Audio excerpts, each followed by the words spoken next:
I'm a storyteller, and if you can't sleep, this story is good for you. Tell me what time you're watching my video and what country you're from. I upload daily at the same time. Don't forget to subscribe to my channel. Now, close your eyes, settle into bed, and listen closely. Tonight's story is called Don't Open Your Eyes. It started with the tapping. Always the tapping. Soft at first, almost gentle, like the sound of fingernails brushing against glass. Julia had lived in the cabin for 2 weeks before it began. It nestled deep in the Appalachian woods. The cabin was meant to be her retreat, a quiet escape, a place where no one could bother her, not even herself. The days were peaceful. Birds chirped, leaves rustled, sunlight filtered through the trees in golden shards. But at night, things changed. The first time she heard the tapping, she assumed it was a branch. She hadn't drawn the curtains. There was no need, she thought. No one out here, just trees and foxes. But that night, as she lay in bed and the darkness stretched around her, the tapping started, soft and deliberate, at her bedroom window. She ignored it. The next night, it came again. Same time, same rhythm, tap, tap, tap. And it was just then, when her eyes flicked open, that she remembered something the realtor had told her. There's no tree near that side of the house. She didn't open the curtains. She never opened them again. Instead, she tried to convince herself it was nothing. Swirls, wind, her imagination. Sleep deprivation does strange things to people. It warps the senses. But then the whispering began. It didn't start at the window. It started inside. Soft words, low and breathy, like someone speaking directly into her ear from just behind her. Sometimes it said her name. Sometimes it only breathed. And sometimes it said, "Don't open your eyes." She thought about leaving. She even packed once, her bag by the door, keys in her hand. But something stopped her. Not fear, not logic, something heavier, like gravity, like the cabin itself was holding her there. The whispers got worse. They didn't wait for nighttime anymore. She'd hear them while brushing her teeth, when standing in the shower, when walking through the hall. Always behind her, always just out of reach, and always whispering, "Don't open your eyes." She began sleeping during the day, when the cabin felt warmer, safer, but sleep was shallow. Then, like drifting over ice that could crack at any moment. And it always cracked. The tapping would return. Now not just at the window, but at the walls, the doors, even beneath her bed. She tried recording it, used her phone, set it up before bed. The next morning, the footage was corrupted, all of it. But at the 2:16 a.m. mark, she heard something. Clear as day. Julia, not whispered this time, spoken. The next night, she didn't sleep at all. She sat in bed, eyes squeezed shut, clutching her phone like a weapon. The cabin creaked and shifted around her. Time passed like syrup. And then, the voice came again. Closer now. Don't open your eyes. The whisper was inside her room. She wanted to scream, wanted to run. But she remembered the old rule. You don't run in dreams. You don't move when the thing is near. She stayed perfectly still. And that's when she felt it. Cold breath. Right above her face. Her fingers trembled around the phone. Her heart beat like it was trying to punch through her chest. She kept her eyes closed, but it kept breathing. Julia, open though. She clenched her jaw, muscles locked. The voice laughed, not loud, just amused, like it was savoring her fear. It leaned closer and said, "If you open your eyes, you'll never close them again." She didn't open them. At some point, she passed out. Shock or sleep, she couldn't tell. But when she woke, daylight was streaming through the curtains. She sat up, heart pounding, and noticed something new. Scratches, all along the wall opposite her bed. Deep gouges, too high for an animal, too erratic for tools, as if something had tried to climb out. The next few days blurred. She stopped going outside, didn't cook, didn't eat, just sat in the living room, phone in hand, eyes red from lack of sleep. Then the door creaked, not the front one, the basement. Julia hadn't opened that door since she moved in. The realtor had told her it was just storage. But that night, it opened on its own, and something came up. She didn't see it. She didn't dare look. She sat with her back to the door, hands shaking. It stepped closer. She could hear the boards groan beneath its weight. The voice returned. "Don't open your eyes." She was crying now, not sobbing, just tears sliding slowly, silently down her cheeks. It moved closer. Now, inches away. "Why won't you look at me?" She shook her head. Her lips moved, but no sound came out. Then the voice shifted, deeper, angrier. "Open your eyes." She didn't. Something cold touched her shoulder. Long fingers. Too many. She faded. When she woke, it was morning. The basement door was shut, locked.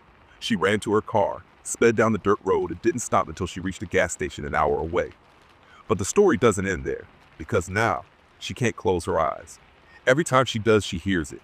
Breathing, whispering, scratching. She's gone 3 nights without sleep. She called a priest, called doctors. No one believes her. And now she's sure of one thing. It followed her. Last night, she took a picture of her bedroom while the lights were off. There was something in the photo. Tall, slender, bent backward, its eyes wide open but upside down.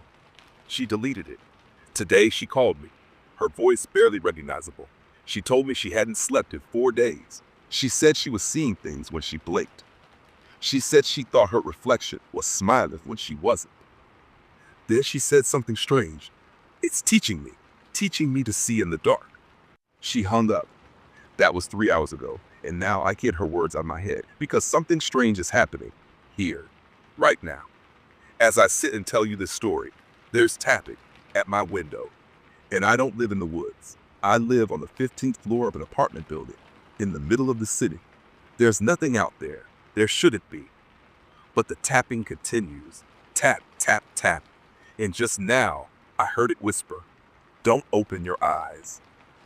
Now, make sure your doors are locked, the lights are low, and whatever you do, don't let your foot hang off the side of the bed. Tonight's story is called Beneath the Bed. When Harper moved into her new apartment, she wasn't looking for anything fancy. She wanted quiet, a place to be alone. The building was old, brick-walled and ivy-covered, and her unit sat at the very end of the 3rd floor hallway, a little studio tucked away like a secret. The rent was cheap, too cheap if she was honest, but it was quiet, the kind of quiet you don't usually find in cities. At first, she thought she'd lucked out. She didn't notice anything strange for the first few days, just the usual noises, the hum of pipes, a creaky board here or there. The floor sloped slightly near the windows, and sometimes the lights flickered, but she chalked it up to old wiring. She set up her bed in the center of the room, a full-size mattress on a cheap metal frame. No box spring, no bed skirt, just enough clearance underneath for storage bins or shoes. But she kept it empty. She liked to see the floor beneath her. The trouble started one night when she dropped her phone. It slid off the bed and clattered under the frame. She groaned, rolled over, and peered beneath it, and that's when she saw them. Eyes. 2 small glinting points of pale blue, far too deep under the bed, too wide apart. She blinked and they vanished. She laughed it off. Maybe the reflection of her phone light in the glossy floor. Maybe she was tired. It was nearly 2 a.m. after all. She retrieved the phone, crawled back into bed, and dismissed the thought. But the next morning she found something strange. Under the edge of the bed, nearly flush against the wall, was a single black thread, thick and fuzzy, like a strand of carpet from somewhere else. The problem was, she didn't have carpet. Her entire floor was wood, and she threw it away, forgot about it. That night she heard scratching, not mice, not that light, skittering sound. No, this was deliberate, slow, like someone gently dragging their fingernails against wood. She lay frozen in bed, and it came from beneath her. The scratching moved, left to right, then stopped, then started again. She couldn't breathe. She waited for it to stop. Eventually it did. The next morning, there were scratches on the floor beneath the bed. Thin, shallow grooves in the wood, too even for rats, too strange for plumbing. She started sleeping with the lights on. Days passed. She tried to forget. Told herself it was the apartment settling, maybe some weird heating duct. But every night the scratching returned, and it got closer. One night she swore she heard breathing, not hers, heavier, just beneath the mattress. She didn't sleep. The real terror began when she got bold enough to check. One evening, armed with a flashlight, she stood beside her bed and slowly knelt down. Her hand trembled as she lifted the edge of the blanket and pointed the light under the frame. Nothing. Just dust and floorboards. She exhaled, shaky and embarrassed, smiled at her own imagination. She stood, clicked off the flashlight, and turned toward the bathroom. But then, she heard a voice right behind her ear, a whisper from the bed, low and slow. That was rude. She screamed, fled the apartment, slept in her car, When she returned the next morning, everything looked normal, except the bed. It was no longer centered in the room. It had shifted 2 feet to the left, and beneath it, deep gouges in the floor, like it had been dragged by force. She didn't tell anyone. Who would believe her?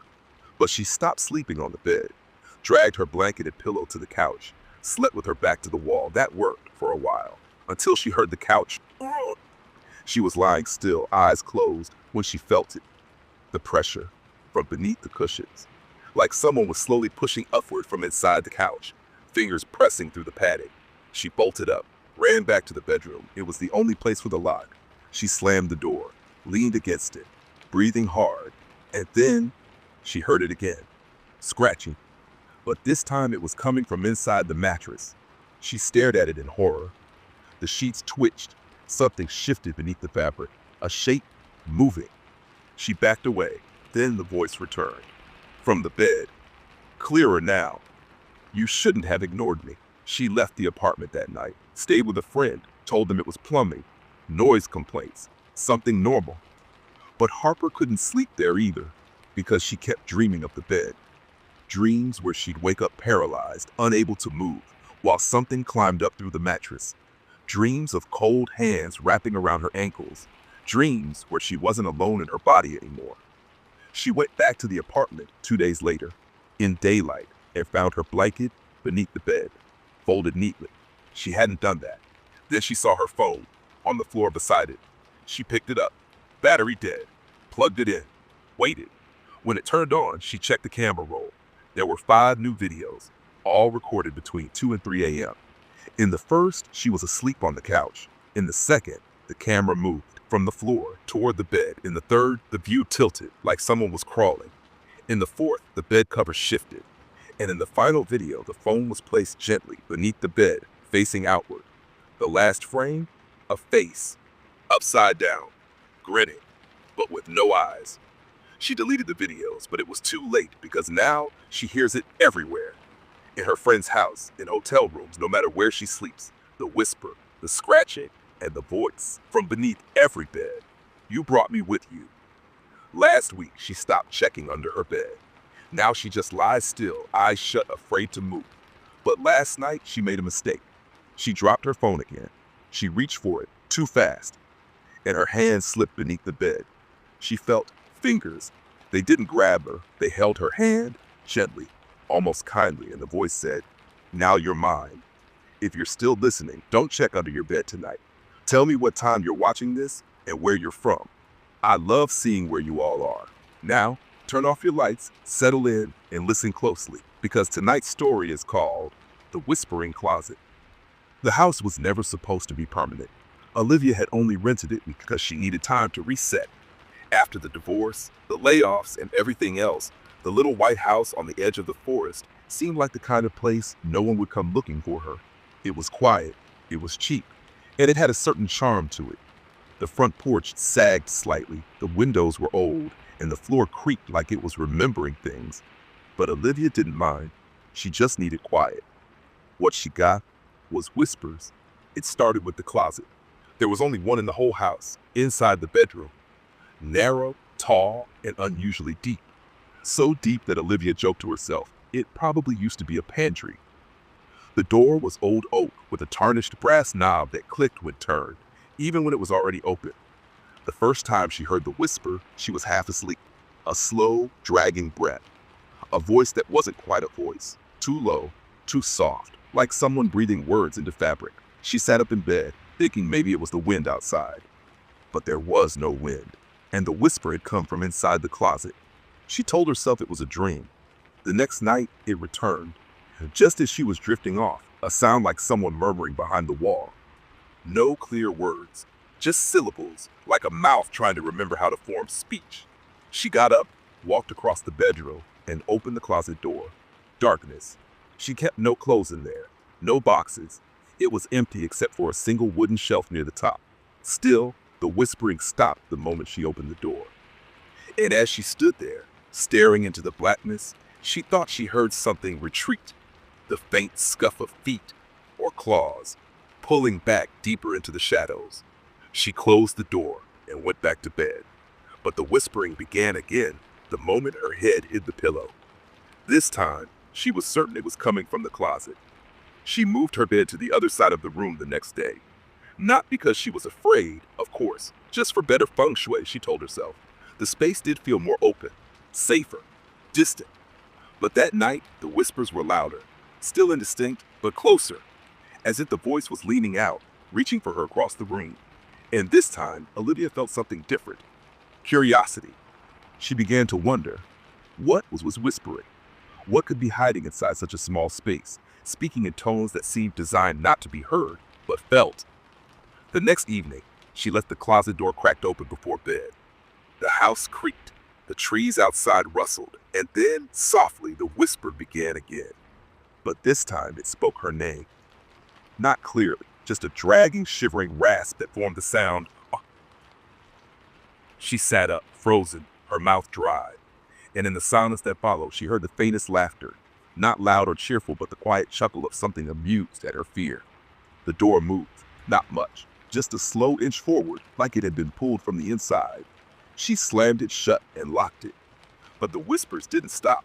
Now they came every night, always beginning just after she turned off the lights, always saying her name. Sometimes they said other things, things she couldn't understand.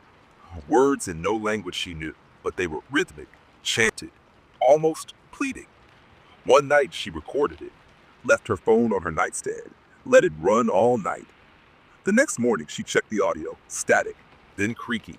Then, at 3:08 a.m., the sound of the closet door slowly creaking open, and then a whisper, chilling.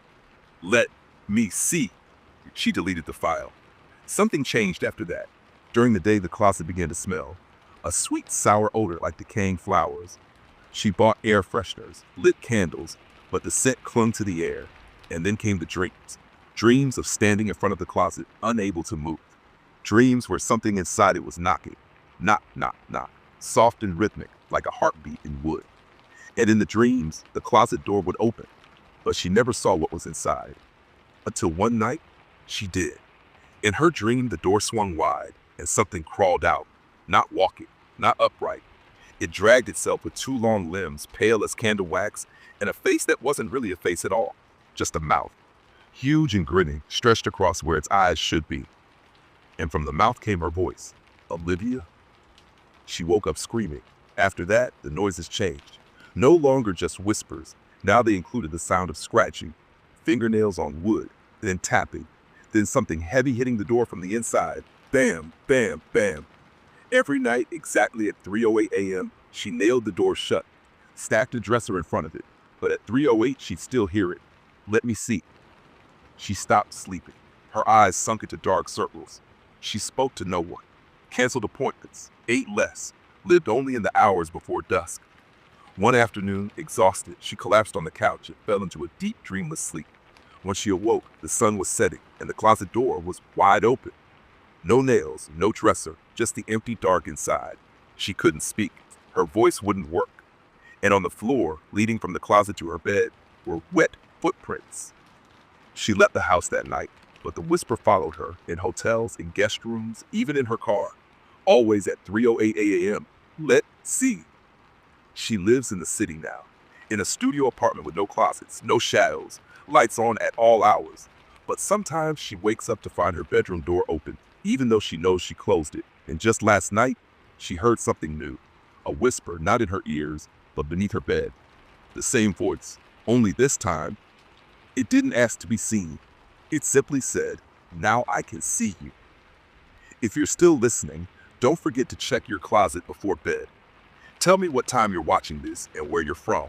I love hearing from you. And if you don't want to be alone the next time the whisper starts, subscribe, sleep well, and whatever you do, don't open the closet. It's been waiting long enough.